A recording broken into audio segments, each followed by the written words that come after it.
Deuxième partie de l'histoire de Séraphin, le prince des dauphins. Tout le monde se rassemble autour des dauphins. Séraphin, j'ai appris que tu importunais tes amis. Bah non, papa, répond l'effronté. C'est juste que je nage tellement vite que parfois je ne me rends pas compte que je passe si près d'eux. Je te demande maintenant de faire attention et de ne plus les embêter. Sinon tu auras affaire à moi, compris? Oui, papa, dit Séraphin tout penaud. Le lendemain, alors que Théo a enfin trouvé un endroit pour dormir, se faisant un lit douillet de gorgogne et d'éponge, il ferme les yeux. Zim! Théo bondit de stupeur. Grrr! C'est encore Séraphin qui lui joue un mauvais tour. Le dauphin fonce dans le lagon, les yeux plissés, l'aileron bien droit, il s'en donne à cœur joie. Toujours plus vite, il nage droit devant lui pour se cacher. Mais cette fois-ci, il arrive trop vite dans le bateau et sa nageoire se coince dans le hublot. Ce n'est rien, se dit-il. Je vais me sortir de là très vite. Il se débat, donne de grands coups de queue, mais rien n'y fait. Il est prisonnier de sa cachette. Séraphin a beau se débattre, il n'arrive pas à se dégager.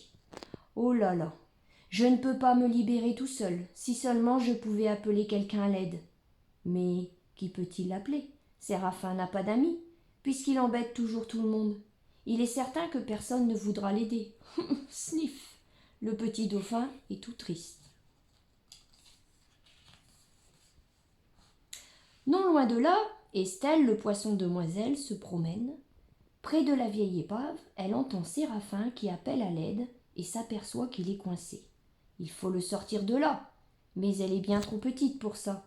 D'un coup de nageoire, elle part chercher de l'aide. Alors que le dauphin repense à toutes ces bêtises qu'il a faites, il entend du bruit. C'est Estelle qui est à la tête de tous ses amis venus pour l'aider. Il y a Théo le thon, Baptiste le baliste, Molly la méduse et même Plume le poisson clown qui tournicote autour du bateau. Ils vont tous essayer de sortir Séraphin de là. Pendant que Théo donne de grands coups de dent sur le hublot, Molly arrive à la rescousse et grâce à ses tentacules, elle le tire vers elle. Baptiste ne se fait pas prier pour tirer le dauphin de toutes ses forces. Plume se faufile vers le bateau pour diriger la manœuvre. « Allez, poussez et tirez encore, dit-il, on y est presque. » Mais cela ne suffit pas. « Il faudrait pousser plus fort, dit Baptiste. »« Demandons à Madeleine, lance Estelle, je vais la chercher. »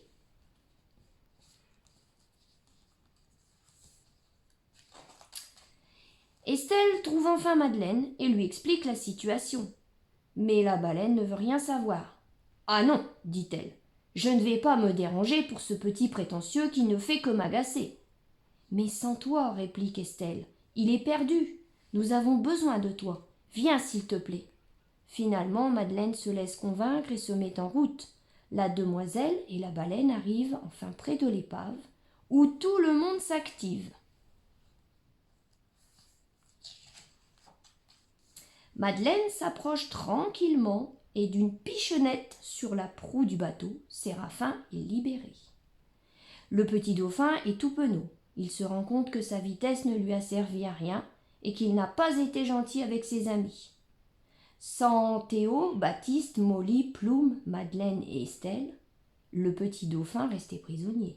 Il les remercie donc en leur promettant de ne plus les ennuyer et au contraire de les aider dès qu'ils auront besoin de lui. Cric-crac, voilà, notre histoire est terminée.